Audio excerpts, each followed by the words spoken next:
നമസ്കാരം.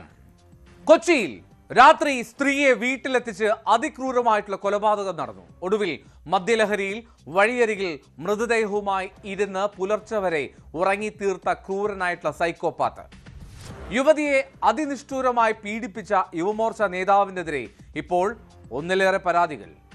തനിക്കൊപ്പം ജീവിക്കുന്ന ആളുടെ ജീവിത പശ്ചാത്തലമൊന്നും അറിയാതെ ഒപ്പം കൂടുന്ന യുവതികൾ ഇനിയെങ്കിലും പാഠമാക്കേണ്ട സംഭവങ്ങളാണ്. അധ്യാപകർ ഒന്ന് വഴക്കു പറഞ്ഞതിന് സ്കൂളുകൾ അടിച്ചു തകർത്ത് പ്രതികാരം തീർക്കുന്ന കൗമാരക്കാർ. ഈ അതിക്രമങ്ങൾ എങ്ങനെ അവസാനിക്കുമെന്നതാണ് ചോദ്യം. ഇന്നത്തെ പോലീസ് പെട്രോളിലേക്ക് സ്വാഗതം. കൊച്ചി മാത്രമല്ല, കേരളമാകെ ഉണർന്നത് ഞെട്ടിക്കുന്ന ഒരു വാർത്ത കേട്ടായിരുന്നു. കൊച്ചി കോന്തുരുത്തിയിൽ സ്ത്രീയെ കൊന്ന് ചാക്കിൽ കെട്ടിയ നിലയിൽ വഴിയിൽ തള്ളി. രാത്രി വീട്ടിലേക്ക് കൂട്ടിക്കൊണ്ടുപോയ സ്ത്രീയുമായി പണത്തിന്റെ പേരിൽ തർക്കമുണ്ടാവുകയും ഒടുവിൽ വീട്ടുടമസ്ഥൻ അതിക്രൂരമായി കൊല്ലുകയുമായിരുന്നു. സംഭവത്തിൽ കോന്തുരുത്തി സ്വദേശി ജോർജ് കസ്റ്റഡിയിലായി. മദ്യലഹരിയിലായിരുന്ന പ്രതി മൃതദേഹം ചാക്കിൽ കെട്ടി പുറത്തെത്തിക്കുകയും അവിടെ ഇരുന്ന് ഉറങ്ങിപ്പോവുകയും ചെയ്തതാണ് അറസ്റ്റ് നടപടികൾ വേഗത്തിലാക്കിയത്.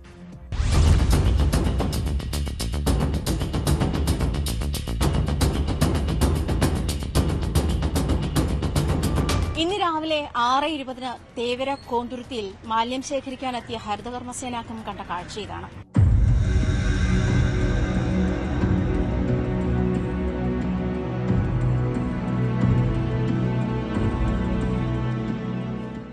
വീട്ടുടമ ജോർജിന്റെ വീട്ടിലേക്കുള്ള വഴിയിൽ ചോരയിൽ കുളിച്ച് അർദ്ധനഗ്നയായി ചാക്കുകൊണ്ട് മൂടിയ നിലയിൽ ഒരു സ്ത്രീയുടെ മൃതശരീരം. തൊട്ടടുത്ത് ജോർജ് അബോധാവസ്ഥയിൽ മതിലിൽ ചാടിയിരിക്കുന്നു. രാവിലെ ഒരു 6 മണിക്ക് നമ്മുടെ മണിച്ചേച്ചി ഉണ്ട്, അതായത് ഹരിതകർമ്മസേനയിലെ വേസ്റ്റ് എടുക്കാവുന്ന ചേച്ചിയാണ്. ആ ചേച്ചി ഈ സംഭവം കണ്ടിട്ട് കൌൺസിലറെ വിളിച്ചു പറഞ്ഞു. അപ്പോൾ പെൻസ് ചേച്ചി കൌൺസിലർ ഇവിടെ സ്പോട്ടിലൂടെ എത്തിയിട്ട് വീട്ടിൽ നിന്ന് ഇറങ്ങുമ്പോൾ എന്നെ വിളിച്ചിട്ടുണ്ടായി. പോലീസ് സ്റ്റേഷനിൽ വിളിച്ചു പറഞ്ഞു. അത് കഴിഞ്ഞ് എന്നെ വിളിച്ചു പറഞ്ഞു. അപ്പോൾ ഞാൻ വന്ന് സിനീഷനെ വിളിച്ചു. അങ്ങനെ ഞങ്ങളെല്ലാവരും കോൺടാക്ട് ആയി ഇവിടെ എത്തുമ്പോൾ ഞങ്ങൾ 3-4 പേരെ ഉണ്ടായുള്ളൂ. ഞാൻ പെൻസ് ചേച്ചി, പിന്നെ അപ്പോഴേക്കും പോലീസ് സ്റ്റേഷനിൽ നിന്ന് 5 മിനിറ്റ് കൊണ്ട് തന്നെ പോലീസുകാർ വന്നു. അപ്പോൾ ഞങ്ങൾ വരുമ്പോൾ കാണുന്ന കാഴ്ച എന്ന് വെച്ചിട്ടുണ്ടെങ്കിൽ പുള്ളിക്കാരൻ ഇങ്ങനെ ചാരിയിരിക്കുന്നു. ബോഡി അവിടെ ഹാഫ് നേക്കഡായിട്ട് ചാക്ക് കയറ്റിയ രീതിയിൽ ഇങ്ങനെ കിടക്കുന്നു. പുള്ളി അവിടെ മതിൽ ചാരിന്ന് ഉറങ്ങണമായിരുന്നു. 7 മണിക്ക് പോലീസിൽ വിവരമെത്തി. അതോടെ പോലീസ് സംഭവ സ്ഥലത്തെത്തുമ്പോൾ നാട്ടുകാർ കഴിഞ്ഞ രാത്രിയിൽ സംഭവിച്ചത് ഓർത്തെടുക്കുകയാണ്. പോലീസുകാർ വന്നു. വേഗം പോലീസ് അപ്പത്തിന് പുള്ളിനെ കസ്റ്റഡിയിലെടുത്തു, എഴുന്നേപ്പിച്ചു, നേരെ സ്റ്റേഷനിലേക്ക് കൊണ്ടുപോയി. പിന്നെ ബാക്കി അത് ഇൻക്വസ്റ്റ് നടപടികളൊക്കെ നടക്കും. ഞങ്ങൾക്ക് ഇൻക്വസ്റ്റ് ചെയ്യാനായിട്ട് കയറി കണ്ടു. ഏകദേശം 45-50 പ്രായമുള്ളൊരു സ്ത്രീയാണ്. തലയിലൊക്കെ നല്ല മുറിവുണ്ട്, ഇവിടെയൊക്കെ നെറ്റിയിലൊക്കെ നല്ല മുറിവുണ്ട്. പുള്ളി ബെഡ്റൂമിൽ വെച്ചിട്ട് ഇത് ചെയ്തിട്ട് വലിച്ചു കൊണ്ടുവന്ന പാടുകളുണ്ടെന്നാണ് പോലീസുകാർ ഞങ്ങളോട് പറഞ്ഞത്. വലിച്ച് ഇവിടം വരെ കൊണ്ടുവന്നപ്പോഴേക്കും പുള്ളി മദ്യലഹരിയിൽ ടയർഡായി ഇരുന്ന് പോയി. അതുകൊണ്ട് പുള്ളിനെ പെട്ടെന്ന് പിടിക്കാൻ കഴിഞ്ഞു. അതെന്തായാലും ഒരു നല്ല കാര്യമായിട്ട്, കാരണം അല്ലെങ്കിൽ പുള്ളി ചിലപ്പോൾ പുറത്തോട്ട് എവിടെയെങ്കിലും കൊണ്ടിട്ടാലും അന്വേഷണം മിസ്ലീഡായി പോകാൻ. പോലീസുകാർ പിന്നെ പെട്ടെന്ന് എല്ലാവരും ഒരു സ്പോട്ടിലെത്തി വേഗം എല്ലാം ചെക്ക് ചെയ്തു, നല്ല രീതിയിൽ സഹകരിച്ചു. ഇന്നലെ രാത്രി ഭാര്യയും മകളും ഇടുക്കിയിൽ പോയ സമയത്താണ് ജോർജ് ഈ സ്ത്രീയെ വീട്ടിലേക്ക് കൊണ്ടുവരുന്നത്. ലൈംഗിക തൊഴിലാളിയാണ്. വീട്ടിലെത്തിയ ശേഷം ഇവർ തമ്മിലുണ്ടായ സാമ്പത്തിക തർക്കമാണ് കൊലപാതകത്തിലേക്ക് നയിച്ചത്. ജോർജ് കയ്യിൽ കിട്ടിയ കമ്പിപ്പാരയെടുത്ത് സ്ത്രീയുടെ തലക്കടിച്ച് കൊലപ്പെടുത്തുകയായിരുന്നു. ആദ്യഘട്ടത്തിൽ കുറ്റം സമ്മതിച്ചില്ലെങ്കിലും പിന്നീട് തെളിവടക്കം പോലീസ് ചോദ്യം ചെയ്തപ്പോൾ ജോർജ് കുറ്റം സമ്മതിച്ചു. കിട്ടിയ സാഹചര്യ തെളിവുകളുടെ അടിസ്ഥാനത്തിൽ ചോദ്യം ചെയ്തപ്പോൾ മനസ്സിലായിട്ടുള്ള ഭാഗം ഇന്നലെ വൈകുന്നേരം 10 മണിയോടെ അനുബന്ധിച്ച് ജോർജ് സൗത്ത് ഗേൾസ് ഹൈസ്കൂളിന്റെ അടുത്തുനിന്ന് ഒരു സ്ത്രീയെ കാണപ്പെടുകയും ആ സ്ത്രീയുമായിട്ട് ഒരുമിച്ച് ജോർജ് മദ്യപിച്ചതിന് ശേഷം സ്ത്രീയുമായിട്ട് ഒരുമിച്ച് ഭക്ഷണം മേടിച്ചതിന് ശേഷം സ്ത്രീയെ ജോർജിന് വീട്ടിലാരുമില്ലാത്തതുകൊണ്ട് അവർ വീട്ടിലോട്ട് കൊണ്ടുപോകുന്നു. അവിടെ വീട്ടിൽ വെച്ച് അവർ തമ്മിൽ ലൈംഗിക ബന്ധത്തിലൊക്കെ ഏർപ്പെട്ടു. അതിനുശേഷം അവർ തമ്മിൽ സാമ്പത്തികമായിട്ട് കുറച്ച് തർക്കമുണ്ടായി.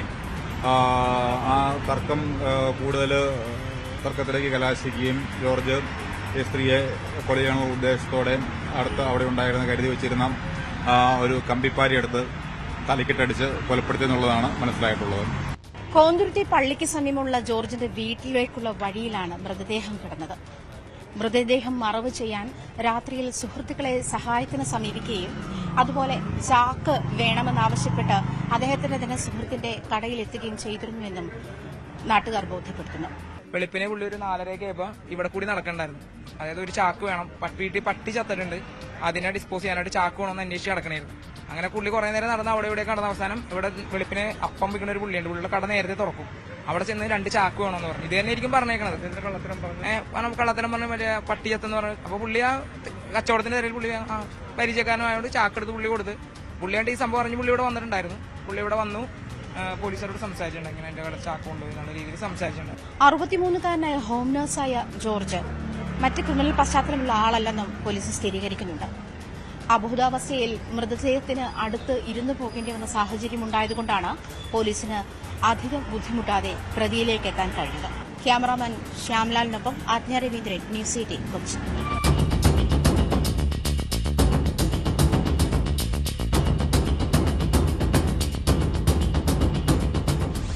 കഴിഞ്ഞ ദിവസമാണ് യുവമോർച്ച ജില്ലാ ജനറൽ സെക്രട്ടറി ആയിട്ടുള്ള ഗോപു പരമശിവത്തെക്കുറിച്ചുള്ള ഞെട്ടിക്കുന്ന വാർത്ത കേരളം കേട്ടത്. പങ്കാളിയായ യുവതിയെ അതിക്രൂരമായി മർദ്ദിക്കുകയും പീഡനം സഹിക്കാനാവാതെ യുവതി പോലീസിനെ സമീപിക്കുകയുമായിരുന്നു. യുവതിയുടെ പരാതിയിൽ അറസ്റ്റിലായ ഗോപുവിനെതിരെ കൂടുതൽ പരാതികൾ ഇപ്പോൾ ഉയർന്നു വരികയാണ്. ഗോപു തന്നെയും ഭർത്താവിനെയും ജാതീയമായി അധിക്ഷേപിച്ചു എന്നാരോപിച്ച് BJP വനിതാ നേതാവ് ലിജി പോലീസിൽ പരാതി നൽകി. ഗോപു സാമ്പത്തിക തട്ടിപ്പും നടത്തിയെന്നും ആരോപണമുണ്ട്. താൻ BJP ജില്ലാ നേതൃത്വത്തിന് പരാതി നൽകിയെങ്കിലും ഒരു നടപടിയും ഉണ്ടായില്ലെന്ന് ലിജി ആരോപിക്കുന്നു. പരാതികൾക്ക് പിന്നാലെ ഗോപുവിനെ പാർട്ടിയുടെ പ്രാഥമിക അംഗത്വത്തിൽ നിന്ന് പുറത്താക്കി.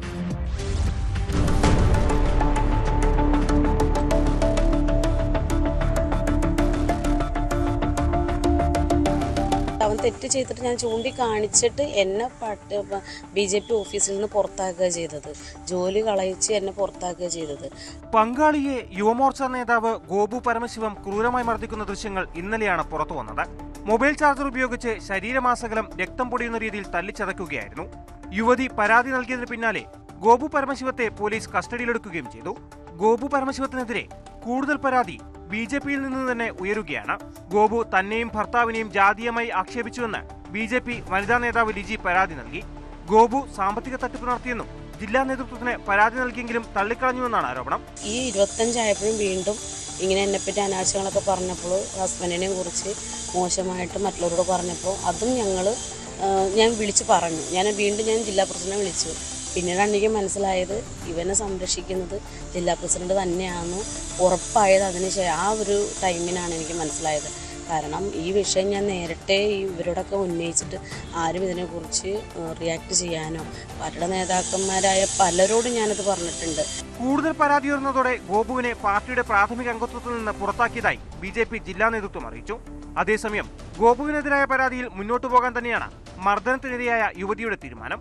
ആദ്യ ബന്ധത്തിലെ കുട്ടിയെ കാണാൻ അനുവദിച്ചില്ലെന്നും വീടിന് പുറത്തിറങ്ങാൻ പോലും അനുവാദമുണ്ടായിരുന്നില്ലെന്നും ഇവർ പറയുന്നു. മൊബൈൽ ചാർജർ പൊട്ടുന്നതുവരെയായിരുന്നു മർദ്ദനമെന്നും യുവതി പോലീസിന് നൽകിയ പരാതിയിൽ പറയുന്നു.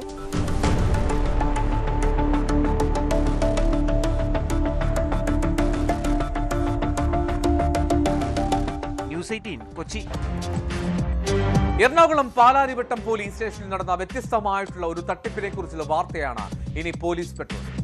സ്പായിൽ പോയ വിവരം ഭാര്യയോട് പറയുമെന്ന് ഭീഷണിപ്പെടുത്തി സഹപ്രവർത്തകനായ CPOയിൽ നിന്ന് SI 4 ലക്ഷം രൂപ തട്ടിയത്. പാലാരിവട്ടം സ്റ്റേഷനിലെ SI KK ബിജുവാണ് സംഭവത്തിലെ വില്ലൻ. CPO സ്പായിൽ വന്നുപോയതിനു പിന്നാലെ മാല നഷ്ടമായെന്ന ജീവനക്കാരിയുടെ പരാതിയാണ് ബിജു ആയുധമാക്കിയത്. സ്പായിലെ യുവതിയടക്കം 3 പേർ കേസിൽ പ്രതികളാണ്.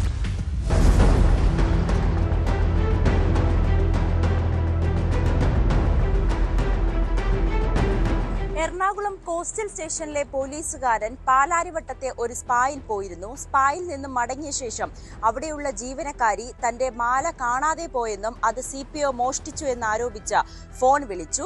തുടർന്ന് ജീവനക്കാരി പരാതി നൽകുകയും ചെയ്തു. ഈ വിഷയത്തിൽ ഇടനിലക്കാരനായി പാലാരിവട്ടം സ്റ്റേഷനിലെ SI ബിജു ഇടപെടുകയായിരുന്നു.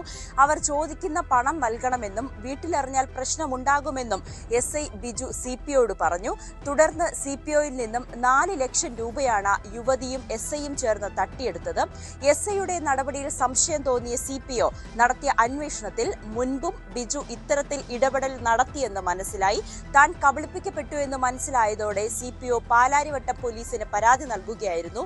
തുടർന്ന് നടത്തിയ അന്വേഷണത്തിൽ വസ്തുതയുണ്ടെന്നും പോലീസ് കണ്ടെത്തി. പിന്നാലെ SIക്കെതിരെ കേസ് രജിസ്റ്റർ ചെയ്യുകയായിരുന്നു. കേസിൽ സ്പാ നടത്തുന്ന യുവതി അടക്കം 3 പേരാണ് പ്രതികളായിട്ടുള്ളത്.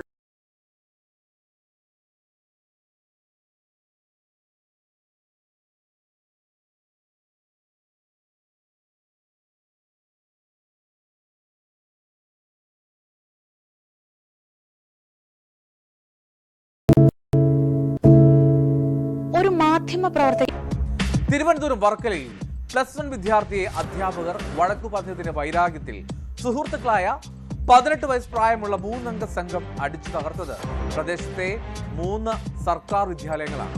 അക്രമി സംഘത്തെ വർക്കല പോലീസ് പിടികൂടി.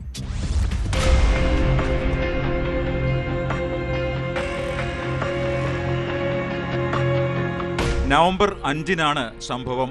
ചെറുനിയൂർ ഹയർ സെക്കൻഡറി സ്കൂളിലെ +2 വിദ്യാർത്ഥിയെ അധ്യാപകർ വഴക്കു പറഞ്ഞതിലുള്ള വൈരാഗ്യം മൂലമാണ് 3-അംഗ സംഘം ഇരുട്ടിന്റെ മറവിൽ അക്രമം നടത്തിയതെന്ന് പോലീസിനോട് പറഞ്ഞു. ചെറുനിയൂർ ഗവൺമെന്റ് LP സ്കൂൾ ഉൾപ്പെടെ 3 ഇടങ്ങളിലാണ് ആക്രമണം നടത്തിയത്. കുട്ടികൾ വെള്ളം കുടിക്കാൻ ഉപയോഗിക്കുന്ന പൈപ്പ് ടാപ്പുകൾ അടിച്ചു തകർത്തു. സ്കൂളുകളുടെ മുന്നിൽ അലങ്കാരത്തിനായി സ്ഥാപിച്ച ചെടികൾ തകർക്കുകയും സ്കൂളിലെ ഉപകരണങ്ങൾക്ക് കേടുപാടുകൾ വരുത്തുകയും ചെയ്തു. ചെറുനിയൂർ വെന്നിക്കോട് സ്വദേശികളായ 18 വയസ്സ് വീതമുള്ള ഷാനു, ശ്രീകുട്ടൻ, 17-കാരനായ +1 വിദ്യാർത്ഥി എന്നിവരെയാണ് വർക്കല പോലീസ് പിടികൂടിയത്.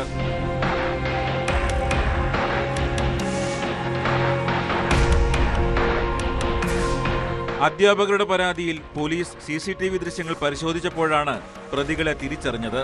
നഷ്ടപരിഹാര തുക കെട്ടിവെച്ചതിനെ തുടർന്ന് കർശന ഉപാധികളോടെ പ്രതികൾക്ക് കോടതി ജാമ്യം നൽകി.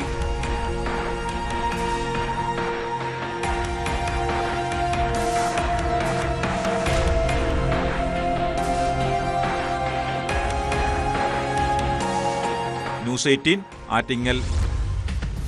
ഇന്നത്തെ കല്യാണ ആഘോഷ രീതികളൊക്കെ പഴയതിനേക്കാളും ഏറെ മാറി. പുതുതലമുറ ആഘോഷത്തിന് പുതുവഴി തേടുമ്പോൾ അത് പലപ്പോഴും അവസാനിക്കുന്നത് അക്രമങ്ങളിലാണ്. തൃശൂർ ചെറുതുരുത്തിയിൽ വാഹനങ്ങളുമായി കല്യാണ സംഘം നടത്തിയ റോഡ് ഷോ അവസാനിച്ചത് കൂട്ടത്തല്ലിലാണ്. ഒടുവിൽ പോലീസ് എത്തി ലാത്തി വീശിയാണ് അക്രമികളെ ഓടിച്ചത്.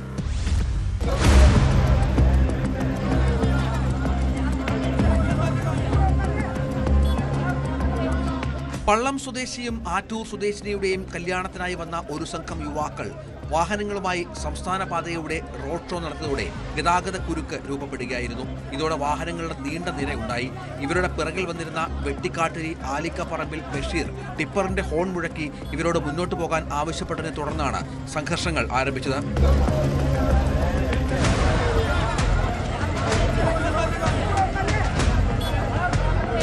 കല്യാണ സംഘത്തിലെ ഒരു സംഘം യുവാക്കൾ ഇയാളെ ചോദ്യം ചെയ്യുകയും മർദ്ദിക്കുകയും ചെയ്തതായാണ് പരാതി. തുടർന്ന് ഓഡിറ്റോറിയത്തിലേക്ക് കയറിയ ഇവർ ഉച്ചയ്ക്ക് ശേഷം പുറത്തേക്കിറങ്ങിയപ്പോൾ ഡ്രൈവറെ മർദ്ദിച്ചതിന് നാട്ടുകാർ ഇവരെ തടയുകയായിരുന്നു. ഇതോടെ സംഘർഷം കൂട്ടത്തല്ലിൽ അവസാനിച്ചു. പരസ്പരം കല്ലേറും മറ്റും ഉണ്ടായതിനെ തുടർന്ന് നിരവധി പേർക്ക് പരിക്കേൽക്കുകയും വാഹനങ്ങൾക്ക് കേടുപാടുകൾ സംഭവിക്കുകയും ചെയ്തു. ചെറുതുരുത്തി പോലീസ് എത്തി ലാത്തി വീശിയാണ് ആളുകളെ പിരിച്ചുവിട്ടത്.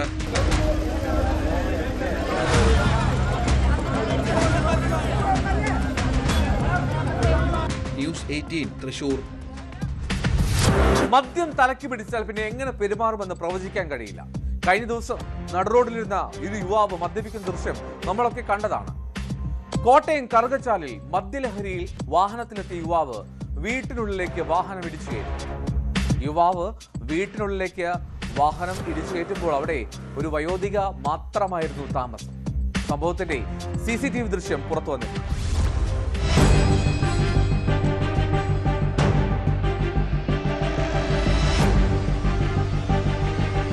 പത്തനംതിട്ട മല്ലപ്പള്ളി സ്വദേശി പ്രിനോ ഫിലിപ്പാണ് അപകടമുണ്ടാക്കിയത്. മദ്യലഹരിയിലെത്തിയയാൾ അമിതവേഗത്തിൽ വാഹനം ഗേറ്റിടിച്ച് തകർത്ത് ഉള്ളിലേക്ക് പ്രവേശിക്കുകയായിരുന്നു. വ്യാഴാഴ്ച നടന്ന സംഭവത്തിന്റെ CCTV ദൃശ്യം ഇപ്പോഴാണ് പുറത്തുവന്നത്. മക്കൾ വിദേശത്തായതിനാൽ വയോധിക മാത്രമാണ് ഈ വീട്ടിൽ താമസം. അപകടമറിഞ്ഞ ഉടൻ തന്നെ മക്കൾ CCTV ദൃശ്യം പരിശോധിക്കുകയായിരുന്നു. പ്രതിയെ ഉടൻ തന്നെ പോലീസ് കസ്റ്റഡിയിലെടുത്തു. വൈദ്യപരിശോധനയ്ക്ക് ശേഷം കോടതിയിൽ ഹാജരാക്കിയ ഇയാളെ ജാമ്യത്തിൽ വിട്ടയച്ചു. പ്രതിയുടെ ലൈസൻസ് റദ്ദാക്കുന്ന നടപടിയിലേക്ക് വൈകാതെ മോട്ടോർ വാഹന വകുപ്പ് കടന്നേക്കും.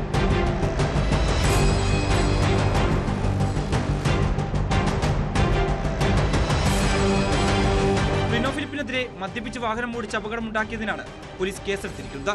രാത്രി 11:30യോടെയായിരുന്നു വയോധിക മാത്രം താമസിക്കുന്ന ഈ വീടിന്റെ ഗേറ്റ് തകർത്ത് പ്രതി വാഹനം ഓടിച്ചു കയറ്റിയത്.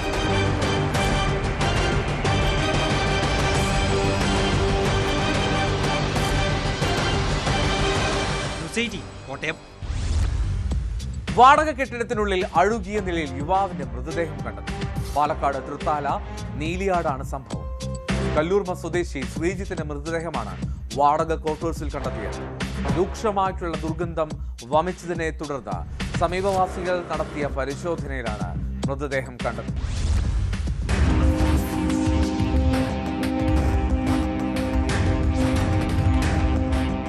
രാവിലെ മുതൽ കെട്ടിടത്തിന് സമീപം രൂക്ഷമായ ദുർഗന്ധം അനുഭവപ്പെട്ടതിനെ തുടർന്ന് സമീപവാസികൾ നടത്തിയ പരിശോധനയിലാണ് മൃതദേഹം കണ്ടെത്തിയത്. പാലക്കാട് മലപ്പുറം ജില്ലാതിർത്തിയായ നീലിയാടുള്ള വാടക ക്വാർട്ടേഴ്സിൽ കട്ടിലിൽ മലർന്നു കിടക്കുന്ന നിലയിലായിരുന്നു മൃതദേഹം. വാതിൽ ചാരിയിട്ട നിലയിലായിരുന്നു. മൃതദേഹത്തിന് 3 ദിവസത്തിലധികമായി പഴക്കമുണ്ടെന്ന് പോലീസ് പറഞ്ഞു. മരിച്ച കല്ലൂർമ സ്വദേശി പടിക്കൽ വീട്ടിൽ ശ്രീജിത്ത് 2 മാസത്തോളമായി വാടക ക്വാർട്ടേഴ്സിലാണ് താമസം. സ്വകാര്യ ഫർണിച്ചർ കമ്പനിയിൽ മാർക്കറ്റിംഗ് വിഭാഗത്തിലാണ് ജോലി ചെയ്തിരുന്നത്. 3 ദിവസത്തോളമായി ഫോണിൽ വിളിച്ചിരുന്നെങ്കിലും ബന്ധപ്പെടാൻ സാധിച്ചില്ലെന്ന് സഹപ്രവർത്തകർ പറഞ്ഞു. ശ്രീജിത്ത് അസുഖബാധിതനായിരുന്നുവെന്നും മരുന്നുകൾ കഴിക്കാറുണ്ടെന്നും പോലീസിന്റെ അന്വേഷണത്തിൽ കണ്ടെത്തിയിട്ടുണ്ട്. നാട്ടുകാർ വിവരമറിയിച്ചതിനെ തുടർന്ന് തൃത്താല പോലീസ് സ്ഥലത്തെത്തി അന്വേഷണം ആരംഭിച്ചു.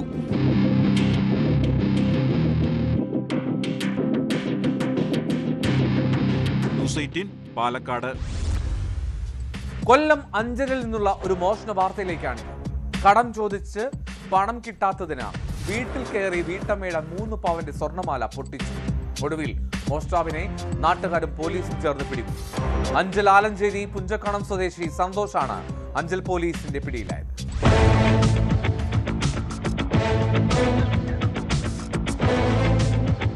അഞ്ചൽ പുഞ്ചക്കോണം ചരുവിള വീട്ടിൽ സൗദാമിനുടെ വീട്ടിൽ കയറിയാണ് കഴുത്തിൽ കിടന്ന 3 പവന്റെ സ്വർണ്ണമാല പ്രതി സന്തോഷ് കുമാർ പൊട്ടിച്ചത്. മോഷണ ശ്രമത്തിനിടയിൽ സൗദാമിനുടെ കഴുത്തിന് പരുക്കേറ്റു. സൗദാമിനുടെ നിലവിളി കേട്ട് പുറത്തു നിൽക്കുകയായിരുന്ന ഭർത്താവ് വാമദേവൻ ഓടിയെത്തി നാട്ടുകാരുടെ സഹായത്തോടുകൂടി പ്രദേശത്ത് പരിശോധന നടത്തിയെങ്കിലും ആദ്യം മോഷ്ടാവിനെ കണ്ടെത്താനായില്ല. CCTV ദൃശ്യങ്ങളുടെ സഹായത്തോടെയാണ് കള്ളൻ സന്തോഷാണെന്ന് തിരിച്ചറിഞ്ഞത്.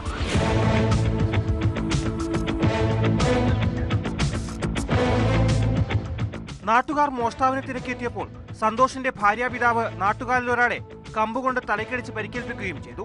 അഞ്ചൽ പോലീസ് സ്ഥലത്തെത്തി മോഷ്ടാവിനെ കസ്റ്റഡിയിലെടുക്കുകയും സ്വർണ്ണമാല കണ്ടെടുക്കുകയും ചെയ്തു. കഴിഞ്ഞ ഏതാനും ദിവസം മുൻപ് പണം കടം ചോദിച്ച് സന്തോഷ് സൗദാമിനുടെ വീട്ടിലെത്തിയിരുന്നു. കോടതിയിൽ ഹാജരാക്കിയ പ്രതിയെ റിമാൻഡ് ചെയ്തു.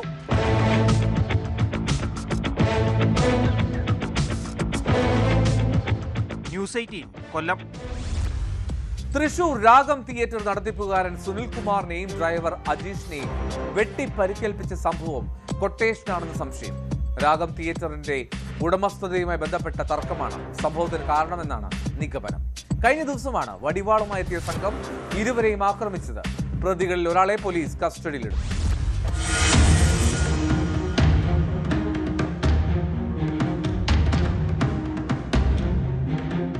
വെളപ്പായ റോഡ് ജംഗ്ഷൻ സമീപത്ത് വെച്ചാണ് വ്യാഴാഴ്ച രാത്രി 9:30 സുനിലിനെയും ഡ്രൈവർ അജീഷിനെയും 3 അംഗ മുഖംമൂടി സംഘം ആക്രമിച്ചത്.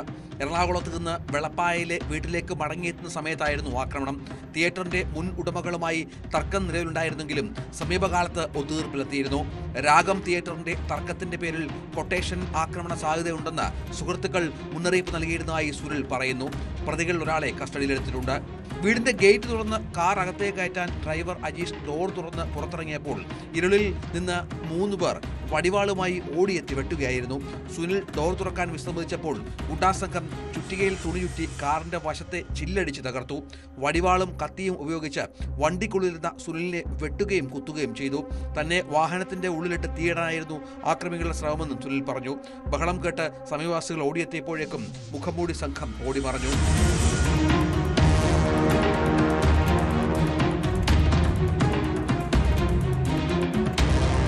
നാട്ടുകാരാണ് ഇരുവരെയും മെഡിക്കൽ കോളേജ് ആശുപത്രിയിൽ എത്തിച്ചത്. വെട്ടേറ്റ് കൈയിലെ അസ്ഥി പൊട്ടിയ അജീഷിനെ അടിയന്തര ശസ്ത്രക്രിയയ്ക്ക് വിധേയനാക്കി. സുനിലിന്റെ ഇടതുകാലിൽ വെട്ടേറ്റ ഭാഗത്ത് 30ഓളം തുന്നലുണ്ട്.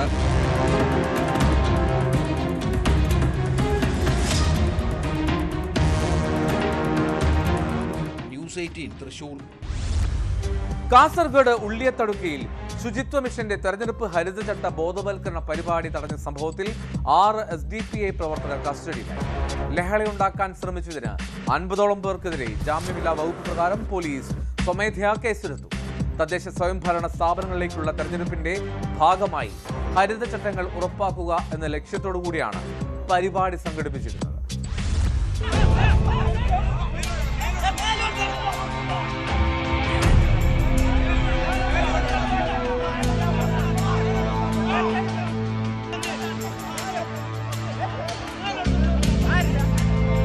ഉളിയത്തടുക്ക ടൗണിൽ കുടുംബശ്രീ പ്രവർത്തകർ അവതരിപ്പിച്ച ഫ്ലാഷ് മോബാണ് ഒരു സംഘം തടഞ്ഞത്. മധൂർ പഞ്ചായത്ത് ഓഫീസിന് മുന്നിൽ വെച്ചായിരുന്നു സംഭവം. ജുമാ നിസ്കാര സമയത്ത് പരിപാടി സംഘടിപ്പിക്കുന്നത് എന്തിനെന്ന് ചോദിച്ച് വർഗീയ ലഹള ഉണ്ടാക്കാൻ ശ്രമിച്ചെന്നാണ് കേസ്. വനിതകളെ ഉൾപ്പെടെ ആക്രമിച്ചതിന് കണ്ടാലറിയാവുന്ന 50ഓളം പേർക്കെതിരെ കാസർഗോഡ് ടൗൺ പോലീസ് സ്വമേധയാ കേസെടുത്തു. സർക്കാരിന്റെ ശുചിത്വ മിഷൻ പരിപാടിയാണെന്ന് സംഘാടകർ അറിയിച്ചെങ്കിലും പ്രതികൾ സംഘർഷമുണ്ടാക്കാൻ ശ്രമിച്ചെന്നാണ് പരാതി. ഉളിയത്തടുക്ക ടൗണിൽ വെച്ച് വെള്ളിയാഴ്ചയാണ് കുടുംബശ്രീ പ്രവർത്തകർ അവതരിപ്പിച്ച ഫ്ലാഷ് മോബ് ഒരു സംഘം ആളുകൾ തടഞ്ഞത്. സംഭവത്തിന്റെ ദൃശ്യങ്ങൾ പുറത്തു വന്നിരുന്നു.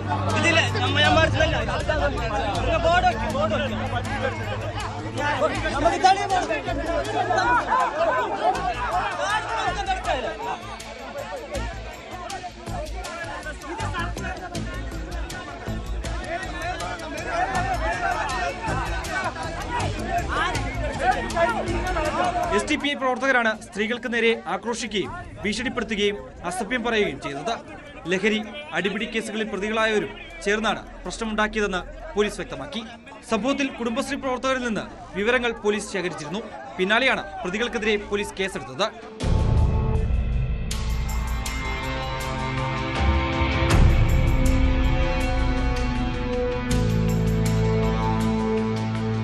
ജില്ലാ ശുചിത്വ മിഷനും കുടുംബശ്രീ ജില്ലാ മിഷനും ജില്ലാ ഭരണകൂടവുമായി സഹകരിച്ച് നടത്തുന്ന പരിപാടിയായിരുന്നു ഇത്. തദ്ദേശ സ്വയംഭരണ സ്ഥാപനങ്ങളിലേക്കുള്ള തെരഞ്ഞെടുപ്പിന്റെ ഭാഗമായി ഹരിതചട്ടങ്ങൾ ഉറപ്പാക്കുക എന്നതാണ് ലക്ഷ്യം. സന്ദേശയാത്ര ജില്ലാ കളക്ടർ K. ഇമ്പശേഖറാണ് കളക്ടറേറ്റ് പരിസരത്ത് ഫ്ളാഗ് ഓഫ് ചെയ്തത്. ഇതിന്റെ ഭാഗമായിരുന്നു വിവിധ കേന്ദ്രങ്ങളിലെ കുടുംബശ്രീയുടെ ഫ്ലാഷ് മോബ് അവതരണം.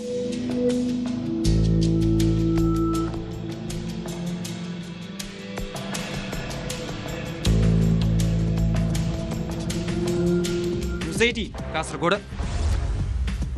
ഇന്റർനെറ്റിലെ പഴുതുകളും അതുപയോഗിക്കുന്നതിലെ അജ്ഞതയും മുതലെടുത്ത് ഹാക്കർമാർ തേർവാഴ്ച തുടരുകയാണ്. കോഴിക്കോട് കൊടിയത്തൂരിൽ വ്യാപാരിയുടെ ഫോൺ ഹാക്ക് ചെയ്ത വാർത്തയിലേക്കാണ് ഇനി. കൊടിയത്തൂർ പഞ്ചായത്തിലെ പന്നിക്കോട് ബിസിനസ്സുകാരനായിട്ടുള്ള പൊലുകുന്നത്ത് റഷീദിന്റെ ഫോണാണ് ഹാക്ക് ചെയ്തത്. ഫോണിൽ ഒരു ആപ്ലിക്കേഷൻ ഡൗൺലോഡ് ചെയ്തതോടെ ഹാക്കർമാരുടെ നിയന്ത്രണത്തിലായി.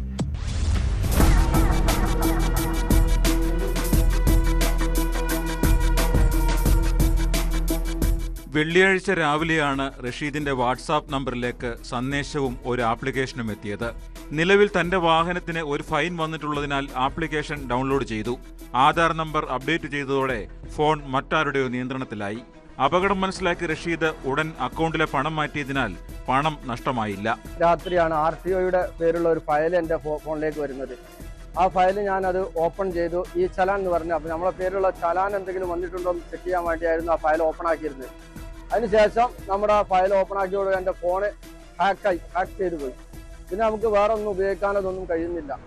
അപ്പോൾ അതോടുകൂടി ഞാൻ പിന്നെ ഫോണ് റെഡി ആവുമെന്ന് വിചാരിച്ച് അന്ന് രാത്രി കിടന്നുറങ്ങി. രാവിലെ ആയപ്പോഴത്തേക്കും നമ്മൾ നിരന്തരം നമ്മുടെ ഫോണിൽ നിന്ന് മറ്റുള്ള നമ്മുടെ നമ്പറിലുള്ള മുഴുവൻ ആളുകൾക്കും ഗ്രൂപ്പുകളിലേക്കും നിരന്തരം മെസ്സേജുകൾ, ഈ RTOയുടെ മെസ്സേജ് നിരന്തരം പാസ് ചെയ്തുകൊണ്ടിരിക്കുകയാണ്. റഷീദിന്റെ ഫോണിൽ നിന്ന് നാട്ടിലെ ഗ്രൂപ്പുകളിലേക്കും ഫോണിൽ സേവ് ചെയ്ത നമ്പറുകളിലേക്കും ഈ മെസ്സേജ് പോയതോടെ മറ്റു നിരവധി പേരുടെ ഫോണുകളും ഹാക്ക് ചെയ്യപ്പെട്ടിട്ടുണ്ട്. സംഭവവുമായി ബന്ധപ്പെട്ട് റഷീദ് മുക്കം പോലീസിൽ പരാതി നൽകി.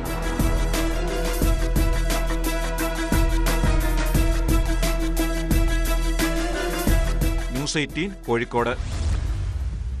ഒരു ഭാഗത്ത് ഹാക്കർമാരാണെങ്കിൽ മറ്റു ഭാഗത്ത് ഡിജിറ്റൽ അറസ്റ്റ് തട്ടിപ്പ് സംഘങ്ങളാണ്. ഡിജിറ്റൽ അറസ്റ്റിനെതിരെ എത്ര മുന്നറിയിപ്പുകൾ നൽകിയിട്ടും കാര്യമായിട്ടുള്ള ഫലം ഉണ്ടായിട്ടില്ല എന്നാണ് കരുതേണ്ടത്. പത്തനംതിട്ട മല്ലപ്പള്ളി സ്വദേശികളായിട്ടുള്ള വൃദ്ധ ദമ്പതിമാർക്ക് ഡിജിറ്റൽ അറസ്റ്റ് തട്ടിപ്പിലൂടെ 1.4 കോടി രൂപയാണ് നഷ്ടമായത്. മുംബൈ ക്രൈംബ്രാഞ്ചിൽ നിന്ന് ആണ് എന്ന് പരിചയപ്പെടുത്തി ഒരു ഫോൺ കോൾ വന്നതാണ് തട്ടിപ്പിന്റെ തുടക്കം.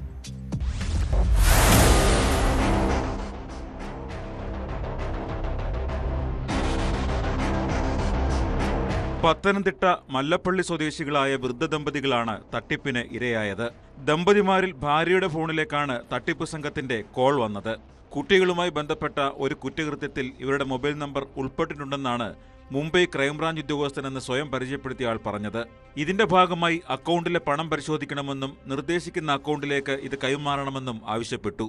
റിസർവ് ബാങ്കിന്റെ പരിശോധനയ്ക്കായാണ് ഇത് കൈമാറുന്നതെന്നും പരിശോധന പൂർത്തിയായാൽ പണം തിരികെ നൽകുമെന്നും പറഞ്ഞു. ഇതോടെ വയോധിക തന്റെ ബാങ്ക് അക്കൗണ്ടിലുണ്ടായിരുന്ന 90 ലക്ഷം രൂപ കൈമാറി. ഭർത്താവിന്റെ അക്കൗണ്ടിലെ പണവും സമാന രീതിയിൽ നൽകി. ആകെ 1,40 ലക്ഷം രൂപയാണ് ഇരുവരും കൈമാറിയത്.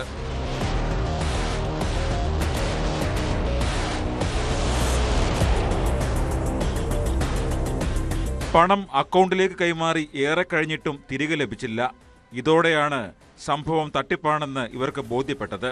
തുടർന്ന് ബന്ധുമുഖേന ഇവർ പോലീസിനെ സമീപിക്കുകയായിരുന്നു.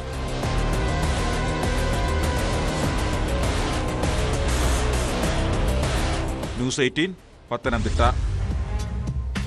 ശബരിമല സ്വർണ്ണക്കൊള്ളയിൽ ദേവസ്വം ബോർഡ് മുൻ പ്രസിഡന്റ് എ പത്മകുമാറിന്റെ വീട്ടിൽ നടത്തിയ റെയ്ഡിൽ നിർണായക രേഖകൾ പിടിച്ചെടുത്തതായി വിവരം. 12 മണിക്കൂറാണ് അന്വേഷണ സംഘം പത്മകുമാറിന്റെ വീട്ടിൽ പരിശോധന നടത്തിയത്. പത്മകുമാറിന്റെ മൊഴികൾ വിശദമായി പരിശോധിച്ച ശേഷം കൂടുതൽ അറസ്റ്റിലേക്ക് അന്വേഷണ സംഘം കടക്കും.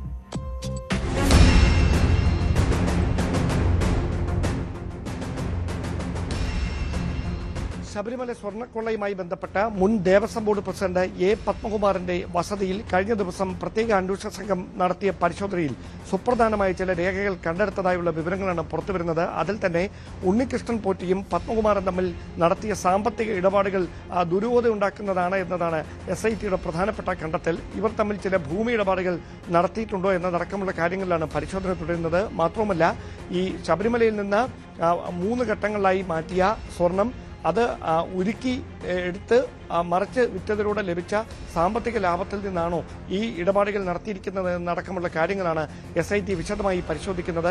അതോടൊപ്പമാണ് പത്മകുമാർ നൽകിയിരിക്കുന്ന മൊഴിയിലെ നിജസ്ഥിതി പരിശോധിക്കുന്നതിന് വേണ്ടി പരിശോധന വ്യാപിപ്പിക്കുന്ന സാഹചര്യം പ്രത്യേക അന്വേഷണ സംഘത്തിന്റെ ഭാഗത്തുനിന്നുണ്ടായിരിക്കുന്നത്. അതിന്റെ ഭാഗമായി വൈകാതെ തന്നെ എ പത്മകുമാറിനെയും എൻ വാസവനെയും അതോടൊപ്പം ഉണ്ണികൃഷ്ണൻ പോറ്റിയും ഒരുമിച്ചിരുത്തി ചോദ്യം ചെയ്യുന്നതിനുള്ള നീക്കങ്ങളിലേക്ക് കൂടി SIT കടക്കുമെന്ന സൂചനകളുണ്ട്. അങ്ങനെയെങ്കിൽ 3 പേർക്കും വേണ്ടിയും ഒരുപക്ഷെ ഒരുമിച്ച് കസ്റ്റഡി അപേക്ഷ നൽകിയേക്കാം. അടുത്തയാഴ്ചയിലാണ് കോടതിയിൽ ഇടക്കാല റിപ്പോർട്ട് സമർപ്പിക്കേണ്ടത്. ആ റിപ്പോർട്ടിൽ പത്മകുമാർ നൽകിയ മൊഴിയും ആ മൊഴിയുമായി ബന്ധപ്പെട്ട് നടത്തിയ പരിശോധനയിൽ കണ്ടെത്തിയ തെളിവുകളുമടക്കം മുദ്രവെച്ച കവറിൽ ഹൈക്കോടതിയിൽ സമർപ്പിക്കുമെന്നാണ് ലഭിക്കുന്ന വിവരങ്ങൾ.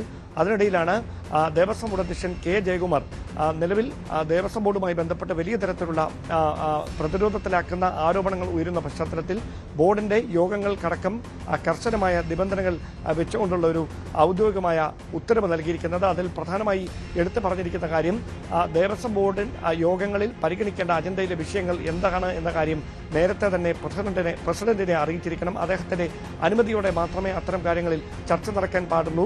അങ്ങനെ അനുമതി ലഭിക്കാത്ത വിഷയങ്ങൾ ബോർഡിന്റെ യോഗങ്ങളിൽ ഉൾപ്പെടുത്താൻ പാടില്ല എന്ന കൃത്യമായ നിർദ്ദേശമാണ് നൽകിയിരിക്കുന്നത്. അതോടൊപ്പം മിനിറ്റ്സ് രേഖകളിൽ പ്രധാനപ്പെട്ട ചർച്ചകൾക്ക് ശേഷം ഈ അജണ്ടയിൽ ഉൾപ്പെടുത്തിയ ചർച്ചകൾക്ക് ശേഷം അതുമായി ബന്ധപ്പെട്ട മിനിറ്റ്സ് രേഖകളിൽ ബോർഡ് അംഗങ്ങളുടെ അടക്കം ഉറപ്പുവരുത്തിയിരിക്കണം. അതിനുശേഷം അടുത്ത യോഗം ചേരുമ്പോൾ ആ കാര്യങ്ങൾ പരസ്യമായി തന്നെ വായിച്ച് കേൾപ്പിക്കുകയും ചെയ്യണം എന്നതടക്കമുള്ള കാര്യങ്ങളാണ് പുതുതായി നൽകിയിരിക്കുന്ന നിർദ്ദേശത്തിൽ ഉൾപ്പെട്ടിരിക്കുന്നത്.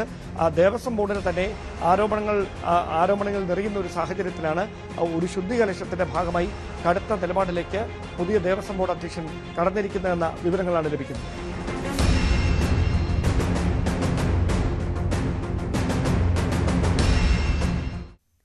മുക്കം നീലേശ്വരത്ത് നിന്ന് 10 കിലോ കഞ്ചാവ് പിടിച്ച കേസിലെ പ്രതികളായ സഹോദരനെയും സഹോദരിയെയും ഒടുവിൽ കോടതി ശിക്ഷിച്ചിരിക്കുകയാണ്. 7 വർഷം തടവ് ശിക്ഷയും 40,000 രൂപ പിഴയുമാണ് ശിക്ഷ. 2020 മുക്കം മുത്തേരിയിൽ വയോധികയെ പീഡിപ്പിച്ച കേസുമായി ബന്ധപ്പെട്ട് നടക്കുന്ന അന്വേഷണത്തിനിടയിലാണ് മുക്കം നീലേശ്വരത്ത് വാടക വീട്ടിൽ താമസിച്ചിരുന്ന പാലക്കാട് സ്വദേശികളായിട്ടുള്ള ചന്ദ്രശേഖരൻ, സൂര്യ എന്നിവരെ പോലീസ് 10 കിലോ കഞ്ചാവുമായി പിടികൂടുന്നത്. ലഹരിക്കടത്തുകാരെ കോടതികൾ ശിക്ഷിക്കുന്നുണ്ടെങ്കിലും സംസ്ഥാനത്ത് നിർബാധം ലഹരി ഒഴുകുകയാണ്. അതിർത്തി വഴിയും അല്ലാതെയും എത്തുന്ന ലഹരി സംഘങ്ങളെ പിടികൂടുക എന്നത് നിയമപാലകർക്ക് ചെറിയ ജോലിയുമല്ല. തദ്ദേശ തെരഞ്ഞെടുപ്പ് കൂടി അടുത്ത സാഹചര്യത്തിൽ എക്സൈസും പോലീസും പൂർണ്ണ സജ്ജമാണ്. Police patrol പൂർണ്ണമാവുന്നു.